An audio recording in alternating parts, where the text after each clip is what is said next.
ಸಂಜೆ ಆದ ತಕ್ಷಣ ಟೀ ಕಾಫಿ ಜೊತೆ ಏನಾದರೂ ಸ್ಪೈಸಿ ಆಗಿರೋದನ್ನು ಕ್ರಿಸ್ಪಿ ಆಗಿರುವಂಥ ಸ್ನ್ಯಾಕ್ಸ್ ತಿನ್ನಬೇಕು ಅನಿಸ್ತಿರುತ್ತಲ್ಲ. ಸೊ ಇವತ್ತಿನ ರೆಸಿಪಿನಲ್ಲಿ ಒಂದು ದಿಢೀರಾಗಿ ಒಂದು 5 ನಿಮಿಷದಲ್ಲೇ ಮಾಡ್ಬೋದಾದಂಥ ಕ್ವಿಕ್ ಆಗಿ ಮಾಡ್ಬೋದಾದಂಥ ಈವ್ನಿಂಗ್ ಸ್ನ್ಯಾಕ್ಸ್ ಮಾಡೋದು ತೋರಿಸ್ತಾ ಇದ್ದೀನಿ. ಸೊ ಬನ್ನಿ ಹಾಗಿದ್ರೆ ತಡ ಯಾಕೆ ಮಾಡೋದು ನೋಡೋಣ. ನಾನಲ್ಲಿ ಒಂದು ಪ್ಯಾನ್ ಬಿಸಿ ಇಟ್ಕೊಂಡಿದ್ದೀನಿ. ಇದಕ್ಕೆ 1 ಟೇಬಲ್ ಸ್ಪೂನ್ ಆಗೋಷ್ಟು ಎಣ್ಣೆನ ಹಾಕ್ಕೊಂಡು ಒಂದು ಆಲೂಗೆಡ್ಡೆನ ಸಿಪ್ಪೆ ತೆಗೆದು ಸಣ್ಣದಾಗಿ ಕಟ್ ಮಾಡ್ಕೊಂಡು ಇಟ್ಕೊಂಡಿದ್ದೀನಿ. ಅದನ್ನು ಹಾಕ್ಕೊಂಡು ಚೆನ್ನಾಗಿ ಫ್ರೈ ಮಾಡ್ಕೊಳ್ತೀನಿ. ಸ್ವಲ್ಪ ಉಪ್ಪನ್ನು ಹಾಕ್ಕೊಂಡು ಆಲೂಗೆಡ್ಡೆನ ಫ್ರೈ ಮಾಡ್ಕೊಳ್ಳಿ. ಆವಾಗ ನಮಗೆ ಬೇಗನೆ ಫ್ರೈ ಆಗುತ್ತೆ.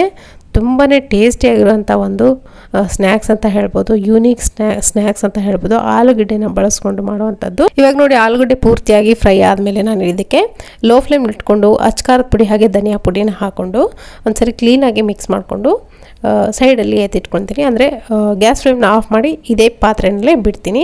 ನೀವು ಗರಂ ಮಸಾಲ ಕೂಡ ಇಲ್ಲಿ ಬಳಸ್ಬೋದು. ಸೊ ಇದು ತಣ್ಣಗಾಗಲಿ. ಅಷ್ಟರೊಳಗೆ ಸ್ನ್ಯಾಕ್ಸ್ಗೆ ರೆಡಿ ಮಾಡ್ಕೊಳ್ಳೋಣ. ಒಂದು ದೊಡ್ಡ ಪಾತ್ರೆಯಲ್ಲಿ ನೋಡಿ 1 ಬೌಲ್ ಆಗೋಷ್ಟು ನಾನಿಲ್ಲಿ ಮಂಡಕ್ಕಿ ತೊಗೊಂಡಿದ್ದೀನಿ. ನೀವು ಯಾವುದೇ ಮಂಡಕ್ಕಿನ ಬಳಸ್ಬೋದು. ನಮ್ಮ ಕಡೆ ಈ ಥರ ಮಂಡಕ್ಕಿ ಸಿಗುತ್ತೆ, ಇದನ್ನೇ ಬಳಸಿದ್ದೀನಿ. ಸೊ ನೋಡಿ ಇಲ್ಲಿ ನಾವು ಫ್ರೈ ಮಾಡ್ಕೊಂಡಂಥ ಆಲೂ ಏನಿದೆ ಪೂರ್ತಿಯಾಗಿ ತಣ್ಣಗಾಗಿದೆ. ಅದನ್ನು ಹಾಕ್ಕೊಳ್ತಾ ಇದ್ದೀನಿ. ಎಣ್ಣೆ ಸಮೇತವಾಗಿ ಹಾಕ್ಕೊಳ್ಳಿ. ಸ್ವಲ್ಪ ಉಪ್ಪು ಹಾಗೆ ಸಕ್ಕರೆ ಪೌಡರ್ ಹಾಕ್ಕೊಂಡಿದ್ದೀನಿ. ಹಾಗೆ ಬ್ಲ್ಯಾಕ್ ಸಾಲ್ಟ್ ಇದ್ದರೆ ಹಾಕ್ಕೊಳ್ಳಿ, ಇಲ್ಲಾಂದರೆ ಸ್ಕಿಪ್ ಮಾಡ್ಬೋದು. ಹಾಗೆಯೇ ಚಾಟ್ ಮಸಾಲ ಹಾಕ್ಕೊಂಡಿದ್ದೀನಿ. ಅಚ್ಕಾರದ ಪುಡಿ 1 ಟೀ ಸ್ಪೂನಷ್ಟು, ಹಾಗೆಯೇ ಹಸಿಮೆಣಸಿನ್ಕಾಯಿ 1 ಹಾಕ್ಕೊಂಡಿದ್ದೀನಿ ಸಣ್ಣದಾಗಿ ಕಟ್ ಮಾಡಿಕೊಂಡು. ಕ್ಯಾರೆಟ್ನ 1 ಹಾಕ್ಕೊಂಡಿದ್ದೀನಿ ತುರ್ಕೊಂಡು.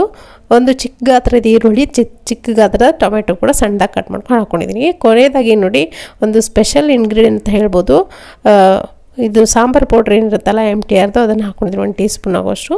ಹಾಗೆ ಕೊತ್ತಂಬರಿ ಸೊಪ್ಪು ನಿಮ್ಮ ರುಚಿಗೆ ಎಷ್ಟು ಬೇಕೋ ಅಷ್ಟು ನೋಡಿಕೊಂಡು ಖಾರವನ್ನು ಹೆಚ್ಚು ಕಡಿಮೆ ಮಾಡ್ಕೊಳ್ಬೋದು. ಚೆನ್ನಾಗಿ ಮಿಕ್ಸ್ ಮಾಡ್ಕೊಳ್ಳಿ. ನೀವು ಇದಕ್ಕೆ ಬೇಕಿದ್ರೆ ನಿಂಬೆಹಣ್ಣಿನ ಜ್ಯೂಸನ್ನು ಇವಾಗಲೇ ಹಿಂಡ್ಕೊಳ್ಬೋದು. ನಾನಿಲ್ಲಿ ಇನ್ನೇನು ಸರ್ವ್ ಮಾಡ್ತೀವಿ ಅನ್ನೋವಾಗ ನಿಂಬೆಹಣ್ಣಿನ ರಸವನ್ನು ಇವಾಗ ಫ್ರೈ ಮಾಡಿ ಇಟ್ಕೊಂಡಂಥ ಕಡಲೆ ಬೀಜ ಕೂಡ ಇಲ್ಲಿ ಹಾಕ್ಕೊಂಡಿದ್ದೀನಿ.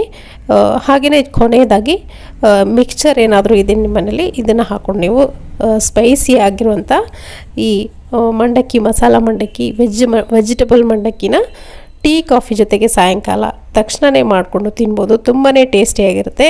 ಖಂಡಿತವಾಗ್ಲೂ ಈ ರೆಸಿಪಿನ ನೀವು ಕೂಡ ಟ್ರೈ ಮಾಡಿ. ಹೇಗಿತ್ತು ಅಂತ ಕಮೆಂಟ್ ಮುಖಾಂತರ ಬರ್ತಿರಿಸೋದನ್ನು ಮರಿಬೇಡಿ.